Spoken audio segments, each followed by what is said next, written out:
غزوہ تبوک آپ صلی اللہ علیہ وسلم کی مبارک زندگی کا آخری غزوہ ہے 9 ہجری کے اندر، آپ صلی اللہ علیہ وسلم کی وفات سے تقریباً 1.5 سال پہلے۔ غزوہ تبوک کو جیش العسرہ بھی کہا جاتا ہے، تنگی والا مارکہ۔ اس میں اللہ تعالیٰ نے صحابہ اکرام علیہم رضوان کو آخری درجے میں آزمایا، اور الحمدللہ آپ صلی اللہ علیہ وسلم کے جانثار صحابہ اکرام علیہم رضوان اس آزمائش میں بھی پورے اترے۔ اس کا بیک گراؤنڈ یہ ہے کہ صلح حدیبیہ کے موقع پر اللہ تبارک و تعالیٰ نے سورۃ الفتح کی وہ آیات نازل فرمائیں، بسم اللہ الرحمن الرحیم، انا فتحنا لک فتحا مبینا۔ اے محبوب صلی اللہ علیہ وسلم، یہ صلح حدیبیہ جو آپ نے کی، یہ اللہ تعالیٰ نے آپ کو روشن فتح عطا فرما دی ہے۔ اب اس وقت تو بظاہر اس کی شرائط ایسی تھیں جو بظاہر کفار کی فیور میں جا رہی تھیں، لیکن اللہ تعالیٰ نے اپنے محبوب صلی اللہ علیہ وسلم کو یہ خوشخبری دے دی کہ یہ آپ کی فتح ہے۔ فتح اس لیے کہ کافروں نے پہلی دفعہ مسلمانوں کو ایز اے پاور تسلیم کر لیا تھا۔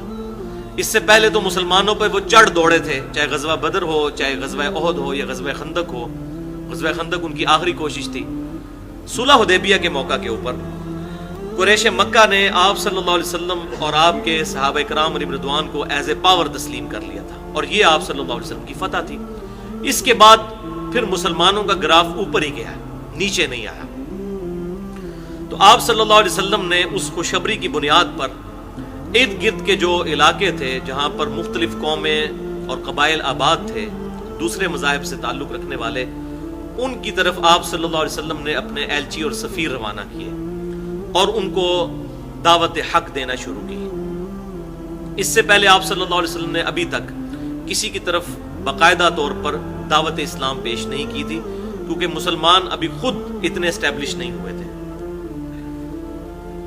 انہی خطوط میں سے ایک خط آپ صلی اللہ علیہ وسلم نے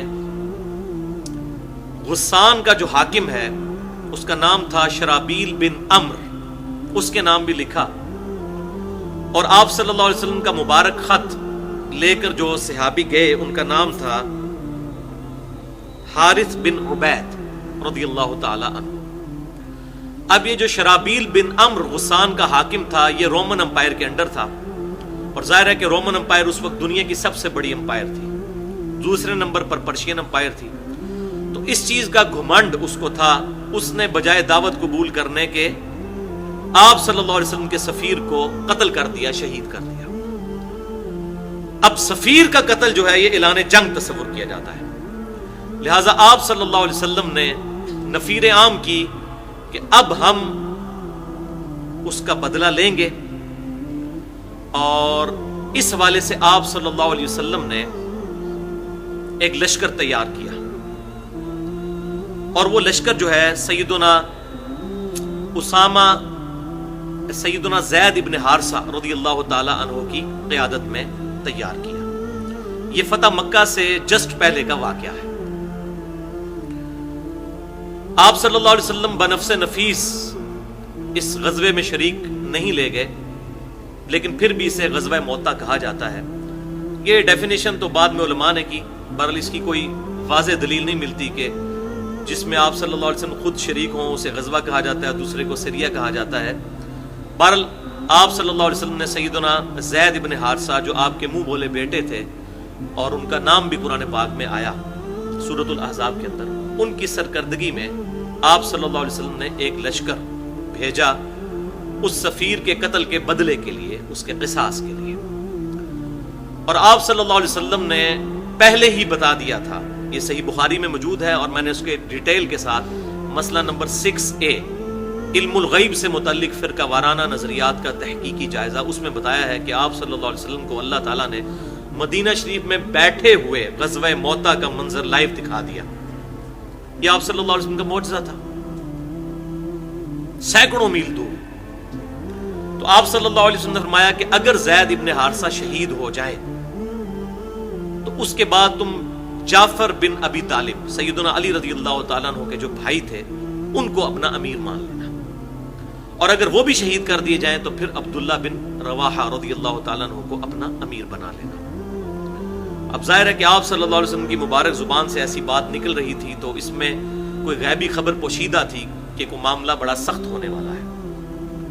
تو آپ صلی اللہ علیہ وسلم نے چند ہزار کا لشکر جو ہے وہ ان کے ساتھ بھیجا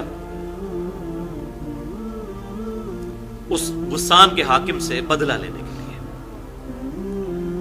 اب یہ لشکر جب وہاں پر پہنچا تو وہ حاکم رومن امپائر کی مدد کے ساتھ تقریباً 1 سے 1.5 لاکھ کا لشکر لے کر آ گیا مسلمانوں کے مقابلے میں. اب مسلمان تو تقریباً 10 سے 15 ہزار تھے, 1-10 کی نسبت تھی, مقابلہ بڑا مشکل تھا.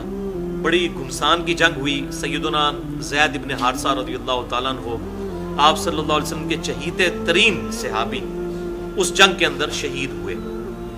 اور زید ابن حارثہ پہلے 5 مسلمانوں میں سب سے پہلے اسلام قبول کیا سیدہ خدیجہ رضی اللہ تعالیٰ عنہ نے, اس کے بعد سیدنا علی رضی اللہ تعالیٰ عنہ نے, اس کے بعد زید ابن حارثہ نے.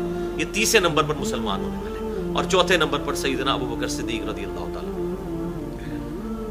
اور آپ صلی اللہ علیہ وسلم نے ان کو بچپن سے پالا تھا, اور انہی کے بیٹے تھے اسامہ ابن زید, جن کے بارے میں بخاری اور مسلم میں آتا ہے کہ اگر آپ صلی اللہ علیہ وسلم اپنی ایک ٹانگ کے اوپر سیدنا حسن و حسین کو بٹھاتے تھے تو دوسری طرف سیدنا اسامہ ابن زید کو, کیونکہ وہ بھی آپ صلی اللہ علیہ وسلم کے پوتوں کی طرح تھے.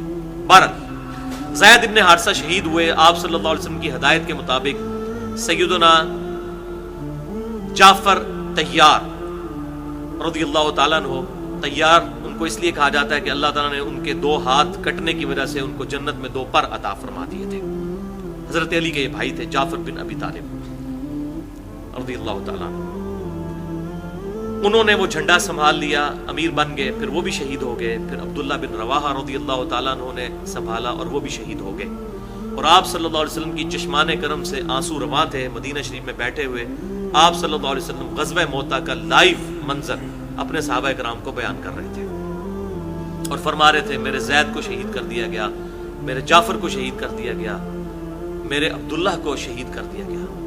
پھر آپ صلی اللہ علیہ وسلم نے فرمایا کہ اب اللہ تعالیٰ نے مسلمانوں کو ایک ایسے شخص پر متفق کر دیا ہے امارت کے طور پر, کیونکہ اس کے بعد تو آپ نے کوئی نام نہیں بتایا تھا.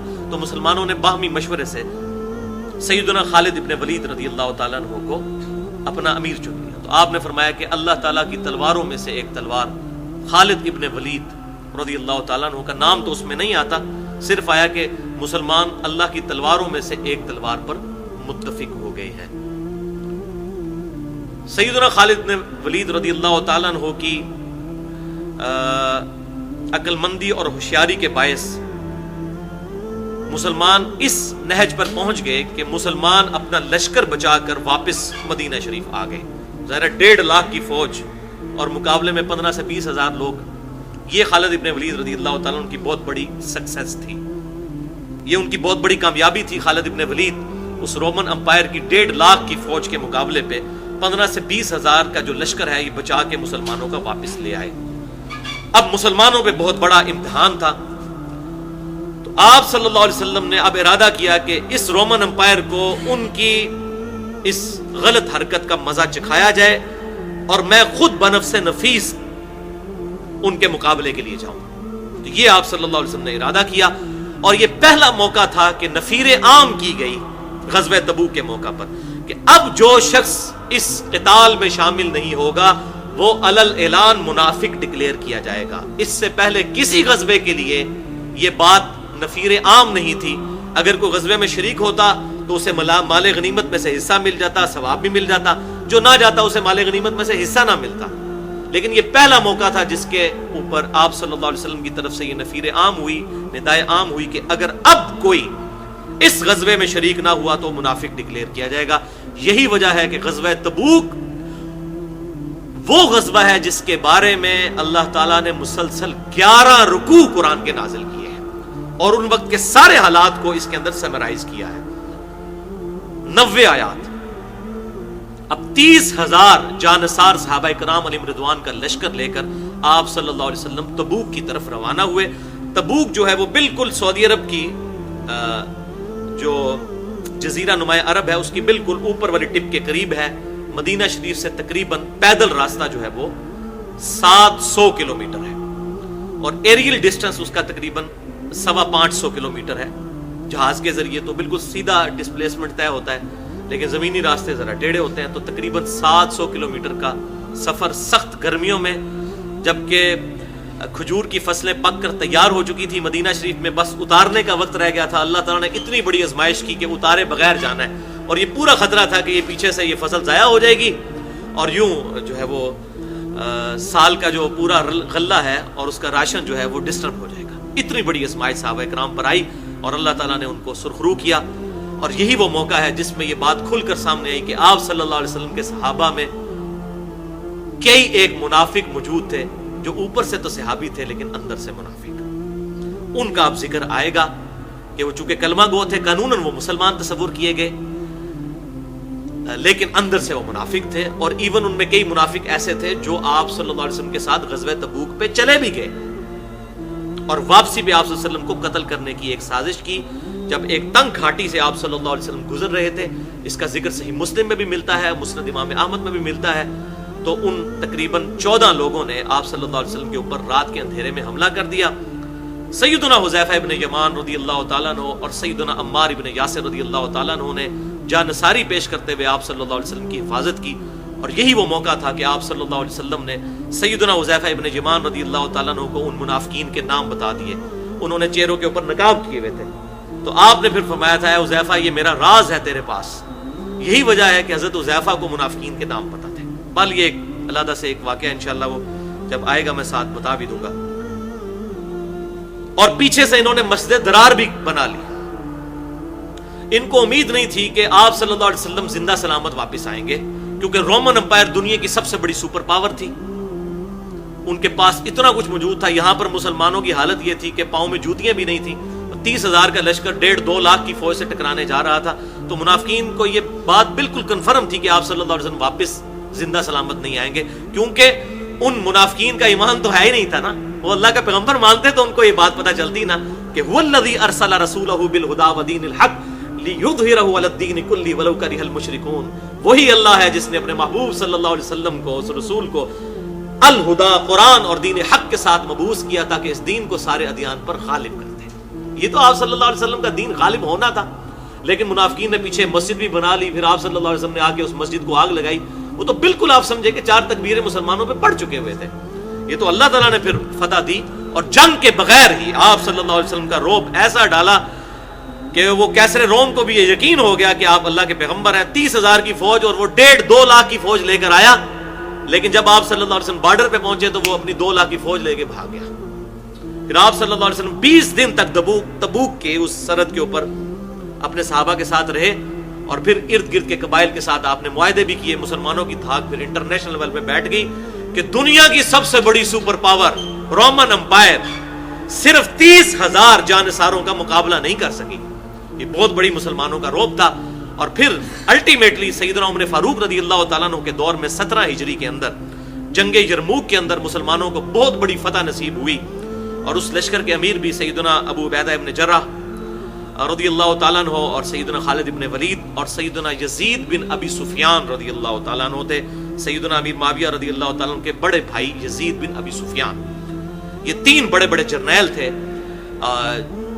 جن کی سرکردگی میں سیدنا عمر کے دور میں رومن امپائر کو بہت بڑی شکست ہوئی, اور یہ سارا ایریا جو ہے فلسطین کا اور ارد گرد کا ان کے ہاتھوں سے جاتا رہا, اور حتیٰ کہ انہوں نے گھٹنے ٹیک دیے اور مسلمانوں کو جزیہ دینے پر آمادہ ہو گئے.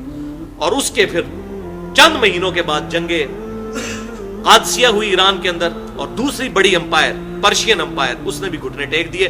پرشیا تو پورے کا پورا مسلمانوں نے فتح کر دیا.